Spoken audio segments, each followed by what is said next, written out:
우리에게 주시는 말씀 마가복음 1장 14절에서 15절입니다.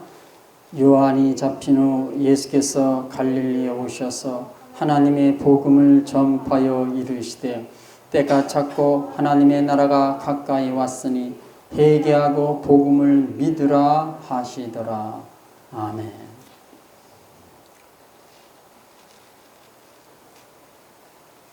오늘도 역시 초대교회의 구원론에 대해서 다루겠습니다. 자, 그러면 제가 왜 초대교회의 구원론을 이렇게 다루고 있을까요? 이것은 너무나 중요하기 때문에 그렇습니다. 자, 초대교회 구원론은 이것이 오늘날 개신교의 구원론과 어떻게 다른가를 그것을 보여주기 위해서 그렇습니다. 이 초대교회의 구원론은 개신교의 구원론과 다릅니다. 여러분 이거 이상하지 않습니까?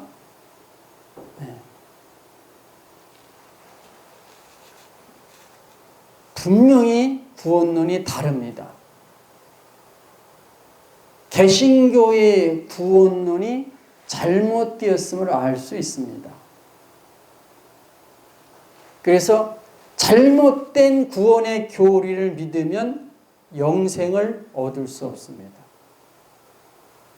그래서 제가 초대교회의 구원론을 지금 다루고 있는 것입니다. 자, 성경의 주제는 영생입니다. 사람들이 예수님 앞에 찾아와서 한 질문이 있습니다. 내가 무엇을 하여야 영생을 얻으리까?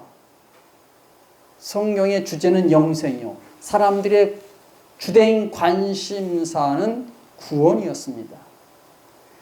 이 질문과 의문에 대해서 개신교는 예수님을 믿기만 하면 구원이라고 그렇게 가르쳐 왔습니다. 그런데 초대교회는 절대로 이렇게 말하지 않았습니다. 절대로 이렇게 가르치지 않았습니다. 초대교회가 강조한 것이 있습니다. 내가 어떻게 해야 구원을 얻을 수 있습니까? 그것에 대한 결론은 주님을 사랑함으로써 주님과 결합을 하면은 그것이 바로 영생이다, 구원이다 이렇게 가르쳤어요. 이것이 초대교회의 구원론이에요. 얼마나 다릅니까? 이것이 동방교부들의 사상이에요. 동방교부들의 사상. 그러면 동방교부들은 사도들의 영향을 받았고 사도들의 가르침을 받은 사람들이다. 제가 그렇게 강조했습니다. 예를 들자면은 우리가 잘 아는 예수님의 제자 사도 요한이 있습니다. 사도 요한의 직계제자가 폴리캅이에요. 폴리캅의 직계제자가 클레멘스입니다. 클레멘스의 직계제자가 오리게네스예요. 그런데 이 오리게네스는 동방교회의 핵심 인물입니다. 동방교회의 신비 신학이 아주 중요한 위치를 차지하고 있어요. 서방교회의 어거스틴이 있다면 동방교회는 오리게네스가 있어요. 평생을 글을 쓰면서 독신으로 그렇게 보낸 사람이에요. 주님을 위해서, 복음을 위해서, 하나님 나라를 위해서 독신을 선택한 사람이에요. 그러니까 이 오리게네스의 사상은 근원적으로 따져보면 사도들에게 있는 거예요.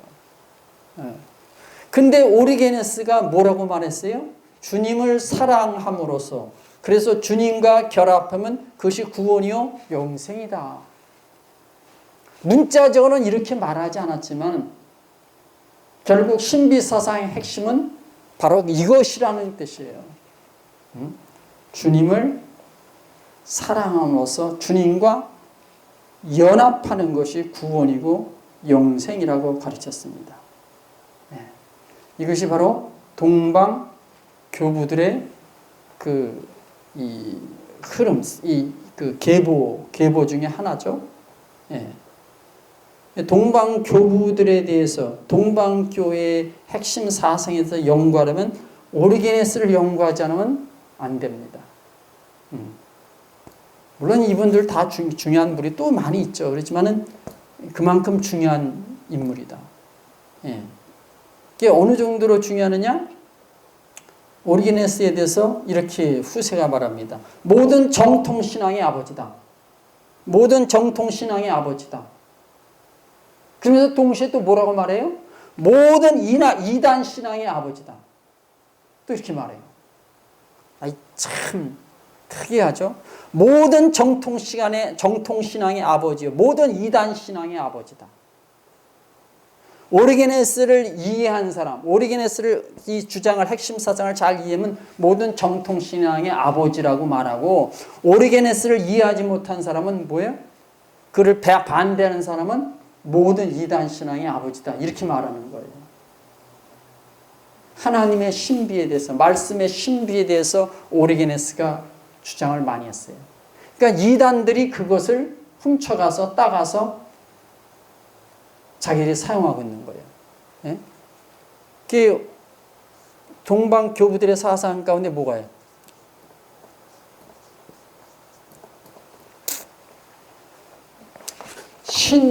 신인합일이란 말을 쓰잖아요. 신인합일. 신인합일.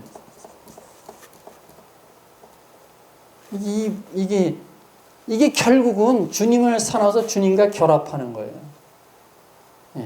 근데 지금 신일합일이라는 말은 정통교회에서, 보통 교회에서, 기존 교회에서 쓰질 않아요. 누가 써요? 이단에서 사와요. 이단에서. 우리가 잘 아는 이단들이 이것을 지금 많이 쓰고 있어요. 거의 다 쓰고 있어요. 근데 하나도 이상한 말이 아니에요. 성경적인 말이에요, 사실은. 그러니까 오리게네스에게서, 이 동방교부들에게서 진리를 가져가고 복음을 가져갔으면은 이단이 안 되는 거죠. 근데 그 좀 자기들의 마음에 드는, 입맛에 드는 것만 가서 훔쳐갔어요. 그리고 자기들에게 입맛에 맞게 또 변형을 시켰어요. 그래서 그 이단들이 나오는 거예요. 자, 제가 그 책을 한 권 소개를 하고 싶습니다. 이 책은 그 초대 교회의 회심을 돌아보다. 초대 교회의 회심을 돌아보다. 회심의 변질, 이런 책이에요. 저자는 하버드 대학에서 박사 학위를 한 분이 저자입니다. 이 책이 너무나 중요한 것을 다루고 있습니다. 이 책을 보니까 이 초대교회에서는 정식 교인만 교회에 출석했습니다. 예배 참석했습니다. 그래서 예비자, 다시 말하면 새신자죠. 예비자가 예배 참석하려면은 보통 3년에서 5년 걸렸어요.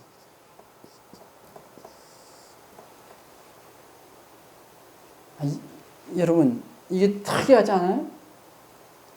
예비자, 초신자, 새신자가 정식으로 교회 예배에 참석하려면은 준비 기간만 3년에서 5년이 걸렸다.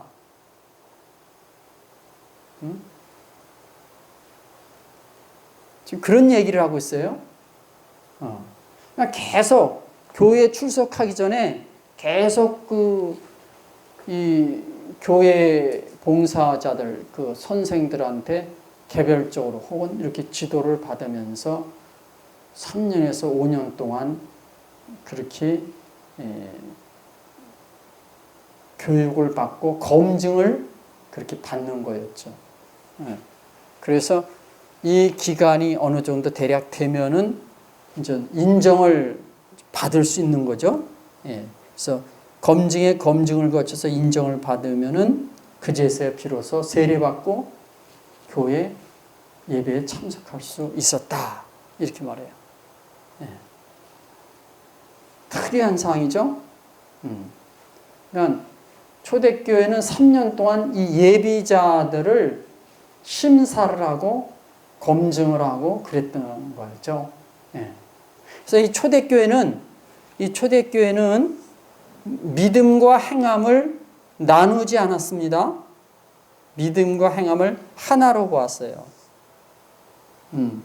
그래서 정말 이 초신자가, 예비자가 변화된 사람이냐, 정말 마음이 변화되고, 그래서 행동도 변화됐나, 그것을 관찰을 했어요. 믿습니다 하는 것 가지고 교회에서 받아들이지 않았습니다. 믿음과 행함을 하나로 본 거예요. 그래서 이렇게 변화된 사람이 비로소 교회 정식 멤버가 될 수 있었습니다. 그러니까 초대교회는 사람의 신념과 행함의 변화를 대단히 중요시했어요. 그래서 구원이라는 것은 뭐냐? 신념과 행함이 변화된 결과로 받는 것으로 이해를 했어요. 믿습니다 해서 구원받는 것이 아니라 그 신념, 그 사람의 가치관 있잖아요. 마음, 신념과 행함이 변화된 결과로서 구원을 받는다.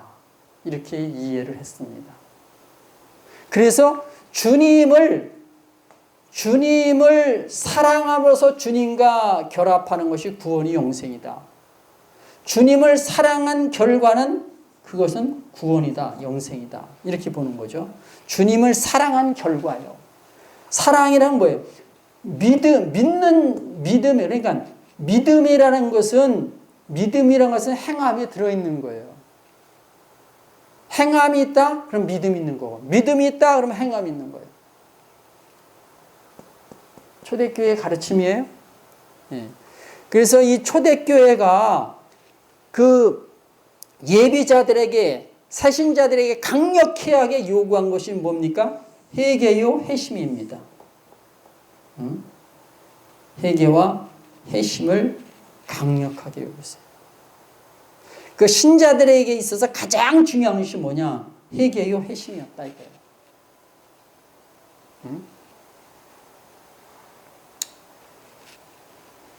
그러니까 아무나 교회 신자가 될 수 없고 아무나 교회 예배에 참석할 수가 없었습니다. 그러니까 구원받는 데 있어서 가장 중요한 것이 바로 회개요, 회심이었다 이거예요. 회심이나 회개나 비슷한 말이죠. 자, 이 회개는 성경적으로 보더라도 대단히 중요합니다. 왜냐하면 신앙생활의 시작이자 전제가 회개이기 때문에 그렇습니다. 예수 믿는 전제 조건이 회개예요. 성경적으로 보면 그렇습니다. 세례 요한이 사역할 때 먼저 외친 말이 무엇입니까? 회개하라 그랬어요. 마태복음 3장 2절입니다. 회개하라 천국이 가까이 왔느니라 하였으니. 세례 요한의 그 사역의 시작은 회개하라는 외침이었어요. 그래야 예수님을 믿을 수 있다 이거죠. 천국에 들어갈 수 있다 이거죠. 회개와 천국은 분리될 수가 없어요. 그러면 세례요한은 누구에게 회개라고 외쳤습니까? 이스라엘 백성, 유대인들, 모태 신앙인들이에요.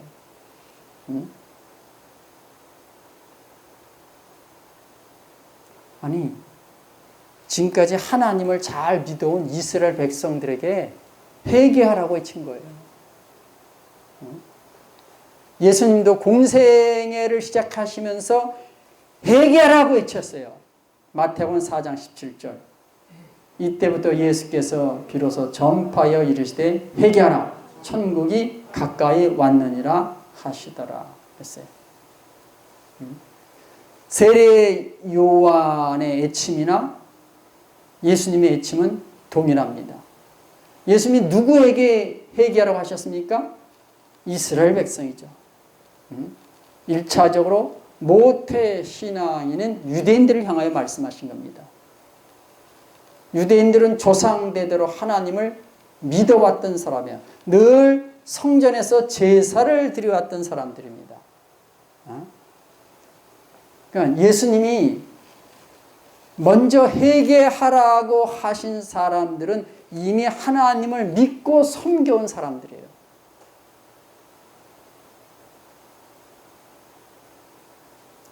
좀 이상하죠? 이방인들이 아닙니다.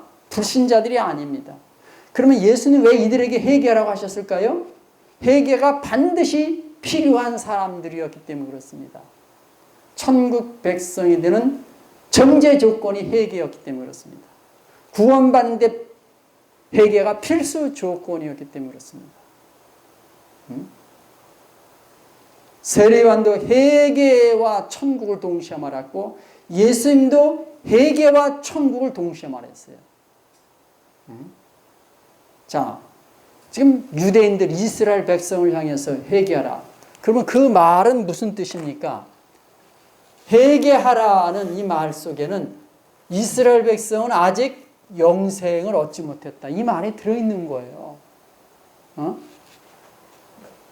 이스라엘 백성은 모태 신앙이지만 아직 영생이 없다 이거예요. 구원이 없다 이거예요.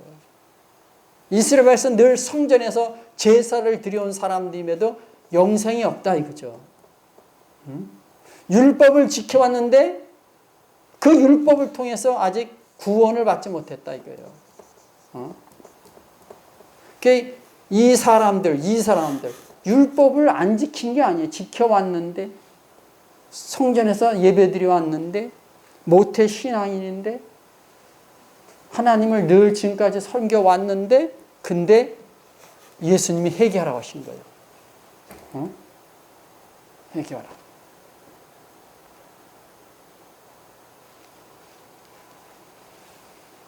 영생을 얻으려면 회개하라 이거예요. 구원을 받으려면 회개하라 이거예요. 천국에 들어가라면 회개하라 이거예요. 다시 마태복음 1장 15절 보겠습니다. 이르시되 때가 찼고 하나님의 나라가 가까이 왔으니 회개하고 복음을 믿으라 하시더라. 회개하고 복음을 믿으라. 회개란 무슨 뜻일까요? 잘못을 뉘우치고 바로잡는다. 이게 사전적인 의미예요. 회개는 잘못을 뉘우치고 바로잡음. 회심은 또 뭐예요? 회심은 비슷한 말이에요. 잘못을 뉘우치는 마음, 회심. 잘못을 깨닫고 돌이키는 것. 잘못을 깨닫는 마음. 동일한 뜻이에요. 자, 다시 1장 15절, 마태복음 1장 15절 봅니다. 이르시되 때가 찼고 하나님의 나라가 가까이 왔으니 회개하고 복음을 믿으라 하시더라. 자, 예수 믿는 순서가 어떻게 됩니까? 예수 믿는 순서가 이 말씀을 보니까 예수님이 하신 말씀 보니까 첫째가 회개예요. 둘째가 복음을 믿는 거예요. 이렇게 돼 있어요. 그러면 회개하지 않으면 뭐예요? 복음을 믿을 수 없어요. 회개한 자만이 복음을 믿어요. 순서가 그래요. 복음을 믿는다는 말은 뭐예요? 예수 믿는다는 그런 뜻이죠. 예수 믿는다. 회개한 자만이 예수를 믿을 수 있어요. 회개한 자만이. 바리새인 서기관들은 해결하지 않았어요. 그래서 예수님은 믿을 수 없어요. 세리와 창기와 죄인들은 뭐예요? 회개하는 마음이 있어. 회심이 있어. 그래서 예수를 믿는 거예요. 어? 그렇게 되는 거예요? 네. 자, 이 킹제임스 버전을 회개하라, repent라는 단어를 썼습니다. repent, 회개하라. 어? 자, 헬라를 보겠습니다. 헬라. 이 마가복음 1장 15절에 세례 요한이 한 말이죠. 예. 메타노이테 회개하라. 메타노이테 회개하라. 어? 예. 마태복음 3장 2절 헬라어 메타노이테 똑같아요. 회개하라. 그러니까 세례 요한이 회개하라는 말이나 예수님이 회개하라는 말은 헬라어 원어적으로 동일하다 이거예요. 동일한 의미예요. 자, 그러면 이 원어가 이 원형이 메타노에오 이런 뜻이에요. 메타노에오. 그것을 명령이 메타노에테 이렇게 이제 변형된 거죠. 예. 메타노에오 리펜트 뜻이 리펜트 회개하다 잘못을 뉘우치고 바로잡다. 메타노에오 have a change of heart 마음이 변화되다. turn from one's sins 죄로부터 돌이키다. change one's ways 가던 길을 바꾸다. 메타노에오 회개하다 메타노에오. 자 보세요. 잘못을 뉘우치고 바로잡다. 마음이 변화되다. 이것이 회개예요. 죄로부터 돌이키다. 가던 길을 바꾸다. 여긴 마음의 변화만 아니라 행동의 변화까지 들어있는 거예요. 행동의 변화까지 들어있어요. 행함의 변화. 그래서 진정한 회개는 마음과 행함이 변화되는 거예요. 이게 진정한 회개예요. 마음과 행함이 변화. 성경적인 회개도 마음과 행함이 변화되는 거예요. 이것이 회개예요? 나 예수 믿습니다 하는데 그 행함이 변화되지 않았어요. 그러면 뭐예요? 그 사람은 진정한 회개를 하지 않은 거예요. 진정한 회개가 없기 때문에 예수님을 믿을 수가 없어요. 본인은 믿는다고 하지만 성경으로 볼 때 말씀으로 보면 아직 믿는 것이 아니에요. 우리 한국교회 개신교 신자들 가운데 이런 신자들이 수두룩합니다. 넘쳐납니다. 신앙생활 10년, 20년, 30년이 했어도 진정한 회개가 이루어지지 않은 사람들이 많습니다.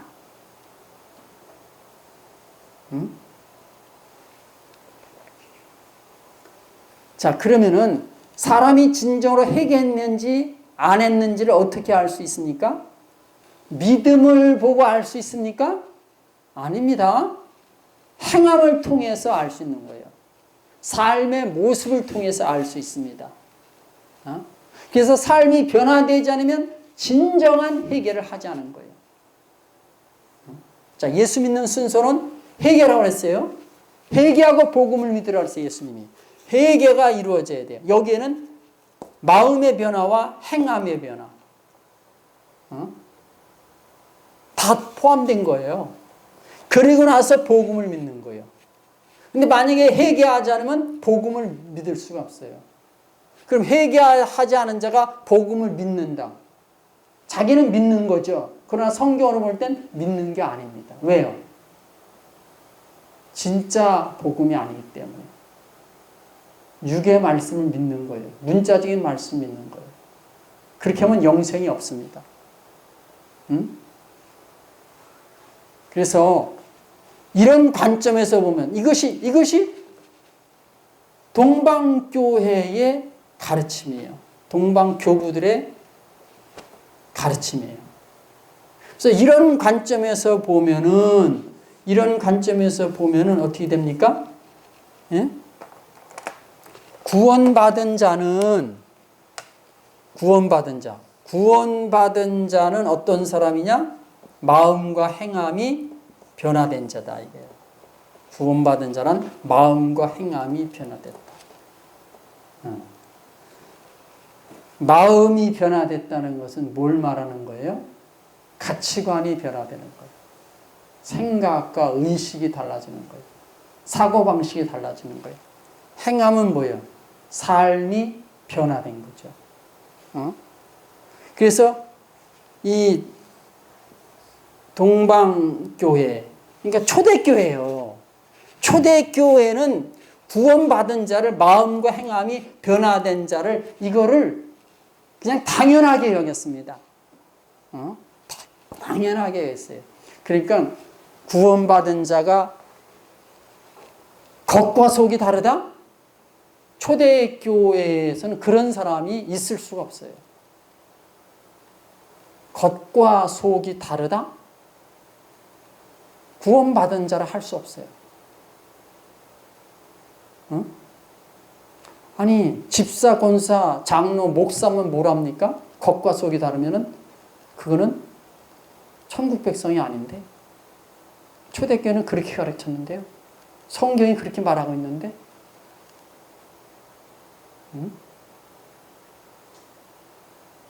자, 보세요. 오늘날 초대교회 구원론과 개신교의 구원론이 얼마나 다릅니까? 여기는 뭐예요? 믿기만 하면 구원이에요. 행함, 삶, 그런 거는 관계 없습니다.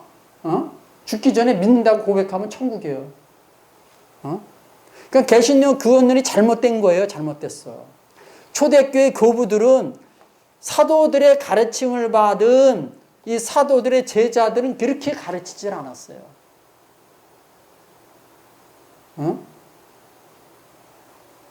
자, 마태복음 3장 7절에서 8절. 요한이 많은 바리새인과 사두개인들이 세례 베푸는 대로 오는 것을 보고 이르되 독사의 자식들아 누가 너희를 가르쳐 임박한 진노를 피하라 하더냐. 그러므로 회개에 합당한 열매를 맺고. 자, 세례 요한이 바리새인과 사두개인들을 향하여 책망을 했어요. 그들을 향하여 독사의 새끼들이라 했어요. 바리새인 서기관들은 주의 종들이에요. 하나님의 종들이에요. 그런데 그들을 향하여 독사의 자식들아 이렇게 말해요. 독사의 자식들아.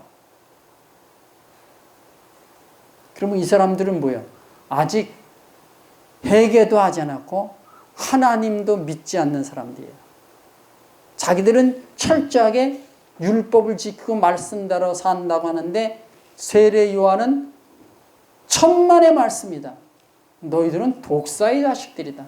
마귀의 자식들이다. 지옥 백성이다. 지금 이렇게 말하는 거예요. 그러니까 이들이 살려면 어떻게 해야 돼요? 이들이 천국을 가려면 어떻게 해야 돼요? 회개에 합당한 열매를 맺으라 이렇게 말해요. 회개에 합당한 열매. 그러면 어떻게 되는 거예요? 마음만 믿습니다 하면 되는 거예요? 아니죠. 이 회개에 합당한 열매, 이것은 행함이 따라야 돼요. 마음의 변화, 행함의 변화. 그래서 열매가 맺히는 거예요. 행함 플러스 마음 플러스 행함. 변화돼야 열매가 맺힌다. 이들이 사는 길이에요. 자, 예수님도 동일한 말씀하십니다. 마태복음 7장 16절에서 20절까지. 그들의 열매로 그들을 알지니 가시나무에서 포도를 또는 엉겅퀴에서 무화과를 따겠느냐. 이와 같이 좋은 나무마다 아름다운 열매를 맺고 못된 나무가 나쁜 열매를 맺나니 좋은 나무가 나쁜 열매를 맺을 수 없고 못된 나무가 아름다운 열매를 맺을 수 없느니라. 아름다운 열매를 맺지 아니하는 나무마다 찍혀 불에 던져지느라. 이러므로 그들의 열매로 그들을 알리라 그랬어요.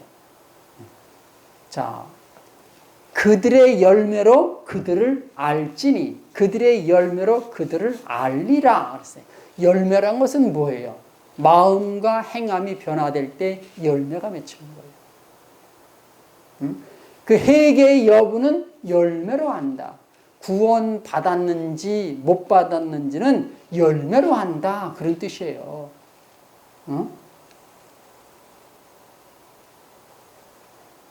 근데 마음의 변화와 행함의 변화가 열매를 가져옵니다. 왜 열매가 없습니까?